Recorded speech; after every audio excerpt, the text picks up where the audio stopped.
Big thanks to Lit RPG Reads and, of course, to Paul Bello. Fine fellow. Yeah, fine fellow indeed for suggesting this topic for our deep dive. Absolutely. We're going to be exploring in-character conflict in tabletop RPGs That's right. without, causing any real-life drama at the table. Yeah, ideally nobody storms out Yeah, exactly. or throws dice across the room. Right. We're not trying to recreate, the climax of a movie here at our table. Well, maybe a little bit, but Maybe a little. in a fun way. Yeah, in a fun, controlled way. That's right. And, I've definitely been in those situations where things have gotten a little heated. Oh, I think we all have. Yeah. It comes with the territory. One time my character was this really idealistic bard who was trying to talk down a villain while our rogue was, very stealthily picking the lock on the treasure chest right behind the bad guy. Classic. And it just created this really Wonderful tension. dramatic irony. It's a dramatic irony, thank you. And things got pretty heated in the game, and I think out of the game as well. Yeah, I was going to say it's hard to separate sometimes. It is. When you're really invested in your character. Yes, you get caught up in the moment. Absolutely. But, we laughed about it later. That's good. That's good. It was all in good fun, but it got me thinking about how to really harness that energy. Right. That energy that conflict brings. It's a powerful tool. It is. If you use it right. Yeah, without having, somebody actually walk away from the table. Exactly. So that's where this article from Lit RPG Reads comes in. Yeah, this is a good one. It's like a master class in dramatic tension for tabletop RPGs. It really is. It's almost like they wrote a playbook for both dungeon masters and players. It really is. On how to handle this. And they don't shy away from the fact that, conflict is at the heart of any good story. Oh, absolutely. It's what keeps us on the edge of our seats. It's what makes us, turn the page or, binge watch that next episode. Right. It's all about that tension, that drama. Exactly. The anticipation. But in a tabletop game, Yeah. right, you're not just passively watching a story unfold. You're actively creating it. That's the beauty of it. Right. You're a participant. Yeah. Not just a spectator. And that means finding that sweet spot between, really gripping conflict and making sure that everybody at the table is having a good time. Yes. Having fun is important. Right. We don't want to forget that. Nobody wants to, dread going to game night because they know they're going to get into some, knockdown, drag-out fight with another player. Exactly. It's all about finding that balance Right. between the drama and the fun. Right. So how do we do that? Well, the article lays out this framework. Okay. They call it the 3 pillars of dramatic tension. Okay. I like it. And it's so simple, but it's brilliant. Okay. I'm intrigued. Lay it on me. All right, so pillar number 1, Okay. character motivation. Okay. Why would these characters clash in the first place? Yeah. What are their goals? What are their values? What are those things they're willing to fight tooth and nail for? Uh-huh. Because if you don't have that foundation, Right. any conflict you introduce is just going to feel forced and hollow. Just going to feel contrived. Exactly. Right. Like, why are we arguing? Yeah, it needs to come from a genuine place. Right. From the characters themselves. And the article uses this great example of the, classic paladin and rogue arguing over loot. Oh, yeah. Right? Which on the surface can seem kind of cliche. Right, we've all seen that a million times. But when you tie those arguments to deeper motivations, Uh-huh.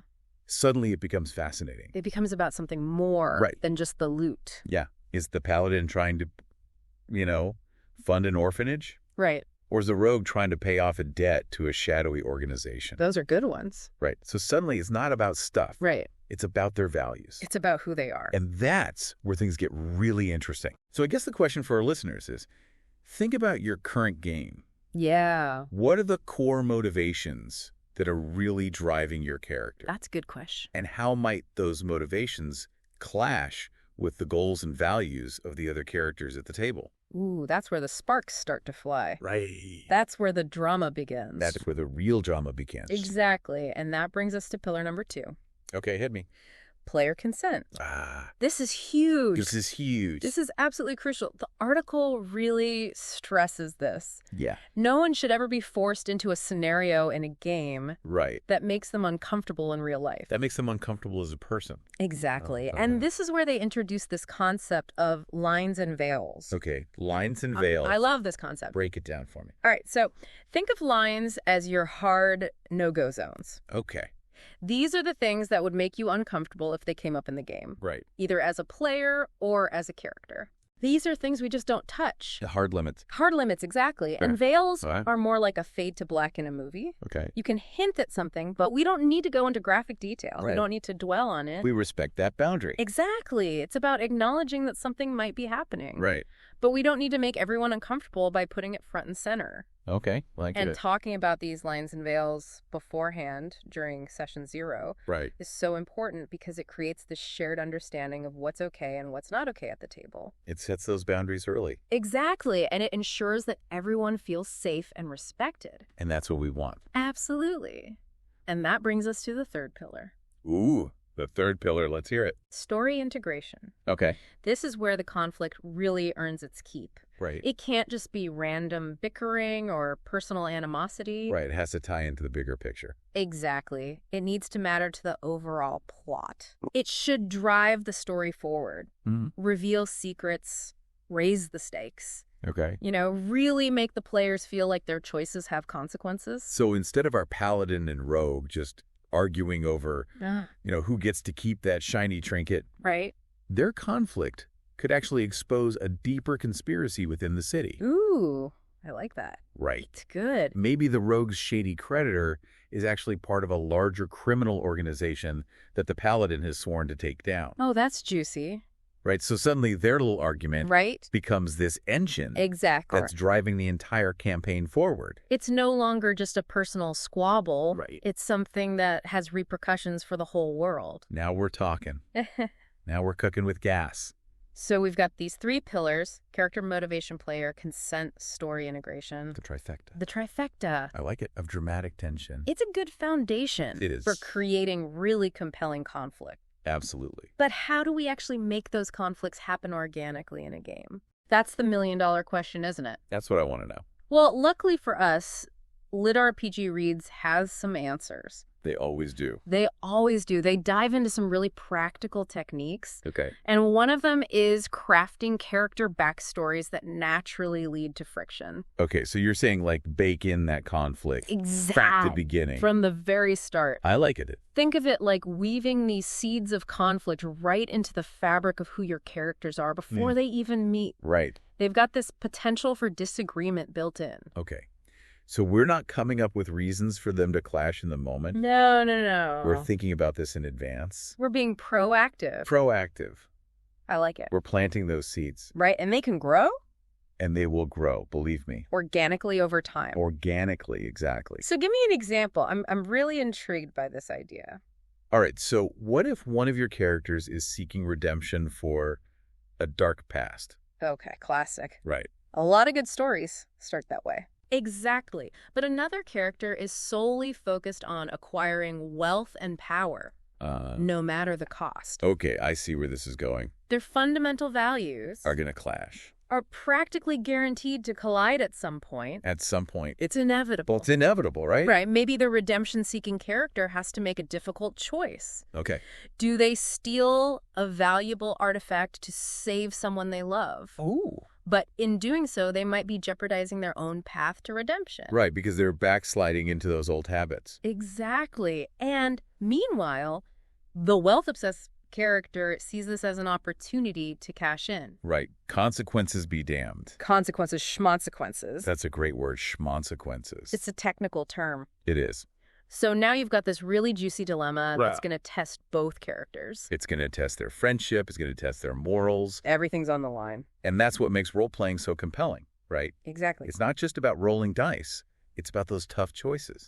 The tough choices. Those moments where your character's values are put to the test, And that's what makes us care right? about these characters. Because they're not perfect, Nobody's perfect. right? They're flawed. They make mistakes. And that's what makes them interesting, Absolutely. And that's just one example. right? The possibilities are endless when you start thinking about how backstories can be used to create these natural points of friction. Right, like little time bombs, Exactly. Ticking away. just waiting to explode. And when they do, Ooh, the drama. it's going to be epic. I'm already thinking about rewriting all my character backstories. Do it. It's like a whole new layer Whole new dimension. has been added to the game. And that's just the tip of the iceberg. There's more. Oh, there's so much more. Okay, bring it on. I'm ready. The article goes on to explore other techniques for creating compelling conflict. Like the idea of split loyalties. Oh, split loyalties. That's a good one. Tell me more. All right, so imagine a character who's torn between their loyalty to their adventuring party and a powerful family obligation. Oh, man. Right, or maybe their allegiance to a particular deity clashes with the needs of the group. I'm feeling this already. Right, it's that classic dilemma of following your heart versus doing what's right for the greater good. And sometimes those things are in direct conflict. Often they are. Right. And that's where the really interesting choices come in. That's where the role-playing gets good. It does, because there are no easy answers. Right. There's no right or wrong. And that's what makes it so captivating. Absolutely. I love those moments as a player. Me too, as a DM. And as a DM. It's gold. It's gold. Because you know you're going to get some really great role-playing out of it. And everybody at the table is going to be invested. They're going to be on the edge of their seats. Because it matters. It matters. And it's not just about this one decision. It's about the ramifications of that decision. Yeah, right. It's about the long-term consequences. Right. That ripple out. That ripple effect. Exactly. So even seemingly small disagreements can erupt into these huge moral struggles. It's like a snowball rolling down a hill. It picks up momentum. It gets bigger and bigger. And it can have massive repercussions for the entire campaign. The whole world can change. The whole world can change. Because of one little disagreement. Wow. That's the power of conflict. And the Lit RPG Reads article doesn't stop there. Oh, no. They keep going. They go even further. They dive into some really interesting ways to use game mechanics themselves to resolve these conflicts. Wait, so we can use mechanics to resolve arguments? You bet. I thought that was all about the role-playing and the dialogue. It's both. Okay. It's about finding that synergy between the narrative and the mechanics. I like it. So think about skill challenges. Okay. They don't always have to be about combat. Right. You can have these amazing debates. Okay. Persuasion attempts. Yeah. Chases. Okay. Where the dice rolls actually matter to the argument. So instead of just describing a heated debate, right, we could actually be rolling dice. Exactly. To see who's making the more compelling points. Who's winning the argument. Okay, that changes everything. It adds another layer of excitement and strategy. I like it. Because now those words have weight. They have mechanical weight. It's not just about, who can speak the prettiest. Exactly. Right. It's about who can back it up. Right. Who can actually win that argument. And the article even mentions alternative combat systems. Oh. For those times when things do get physical. Right. Because sometimes aren't enough. Sometimes you got to throw down. I know to throw down. But even then, it doesn't have to be a boring slugfest. Right. You can have these more nuanced combat encounters that reflect the nature of the conflict. Right. Oh, I like that. So it's not just about who can hit the hardest. No, I know. It's about who can outsmart their opponent. Exactly. Who can use the environment to their advantage. It's a battle of wits. Right. As much as a battle of brawn. Oh, I love that. Right. I'm already thinking about all the possibilities. I know, me too. This is so cool. It's a whole new way to look at conflict. It is. In our games. And I feel like we've covered so much already. We have. But we're just scratching the surface. Oh, we've barely scratched the surface. There's so much more to explore. So much more. So I guess we need to take a quick break. Little breather. And come back for more. I'm ready when you are. I am too. This is great stuff. This is fun. This is fun. I love talking about conflict. Me too. It's what makes these games so interesting. It's the spice of life. It really is. In our games and in our real lives. But hopefully in our games, a little bit more. A little more controlled. A little more controlled. A little more fun. Yeah. Yeah. And a little less real-life drama. That's the goal. That's the goal. All right. We'll be back in a jiffy. See you soon. You know, one thing that really struck me in that Lit RPG Reads article is the emphasis on the difference between in-character conflict and player conflict. Right, yeah. It's so easy for those lines to get blurred. Especially when you're really invested. When you're invested in your character. Yes. And their story and what's happening. Exactly. It can be hard to separate that from your own feelings. And it can be easy to take things personally. Yeah, especially when another character is. Yeah, when another character is. You know, being a jerk, yeah. even if it makes sense for the story, right. it can still sting. You can still sting a little bit. Absolutely. Yeah. And that's why those session 0 discussions are so crucial. That's where we set those expectations. Exactly. Right. It's a chance for everyone to lay it all out on the table. Those lines and veils. The lines and veils, the boundaries. Make sure everyone's on the same page. Before we even start. Before the game even begins. Right. It's like we're all agreeing to play in this sandbox together. Exactly. But here are the rules of the sandbox. Here are the rules. Let's make sure we all know them. We don't want anybody throwing sand in anybody's face. Unless everyone's okay with it. Right. Exactly. And they know it's coming. Right. It's all about communication and consent. Yeah. And I think it's important to remember as players that we have a responsibility to speak up. Yes. If something is making us feel uncomfortable, absolutely. Even if it's just a gut feeling. Even if you can't quite put your finger on it. Yeah. But something feels off. Right. You have the right to say something. Don't be afraid to say, hey. Yes. This is making me a little uneasy. Or can we maybe dial this back a bit? Yes, exactly. And a good dungeon master. Absolutely. And good players. Yes. Will respect that. And they'll be understanding. Right. And they'll work with you. Because we're all here to have a good time. Exactly. It's not about winning or proving a point. It's about the story.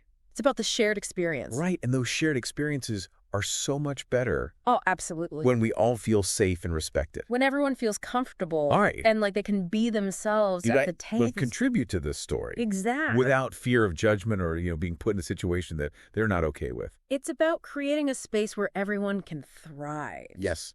I love it. And where the story can really come alive. Speaking of the story coming alive. Yes. One thing that always gets me fired up is when those conflicts have long-term consequences. Oh, yes. Those ripples throughout the campaign. That ripple effect. It's like that one decision made in the heat of the moment can have repercussions that echo for years to come. It's like planting a seed.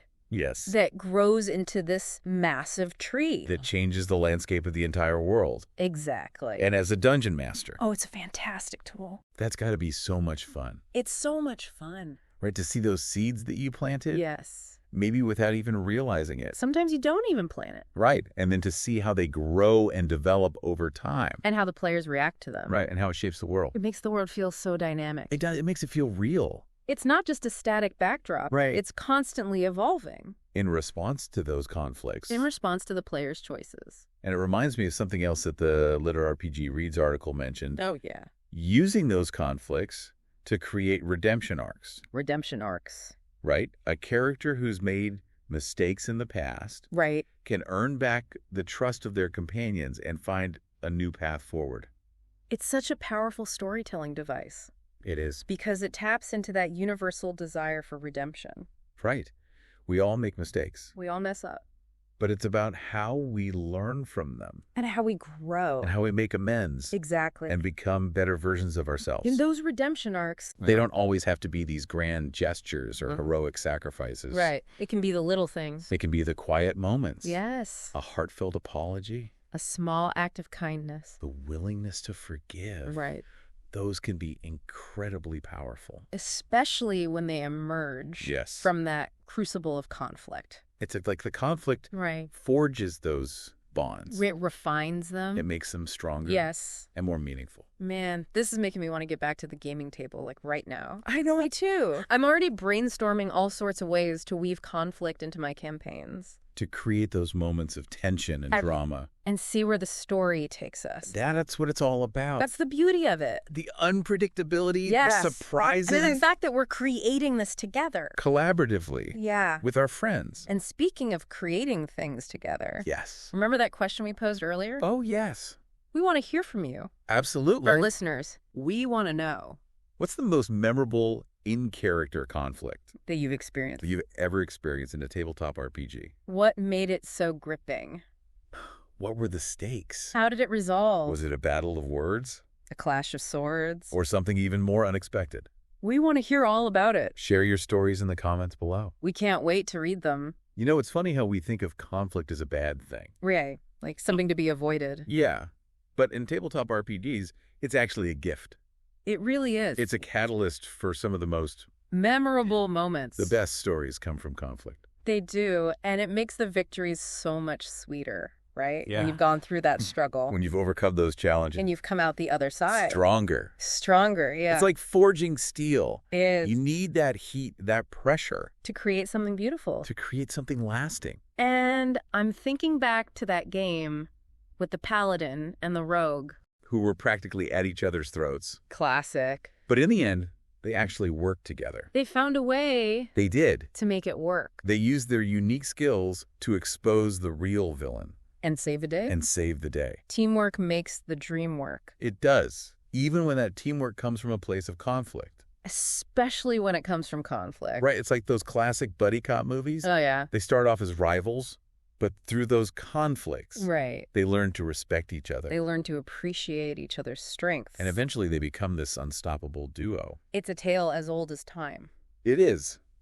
But it works. It works because we can all relate to it. Right. We've all had those relationships in our lives. Where we butt heads with someone. But ultimately, we come to a better understanding. And sometimes those relationships become the strongest ones. Because you've been through the fire together. Exactly. You've tested each other. You've proven yourself. And you've come out stronger. So yeah, conflict, it's not always a bad thing. It's a necessary ingredient. For change. For amazing stories. So to everyone listening, I encourage you to embrace the conflict. Yes. In your next game session. Don't shy away from it. Lean into it. Let it fuel your creativity. Challenge your characters. And create a story that you'll never forget. And remember those 3 pillars. The trifecta. Character motivation. Player consent. And story integration. Keep those in mind and you'll be well on your way. Creating some truly epic and memorable tabletop RPG experiences. A huge thank you to Lit RPG Reads. Yes. And especially to Paul Bello. Fine fellow. Fine fellow indeed. For suggesting this incredible topic.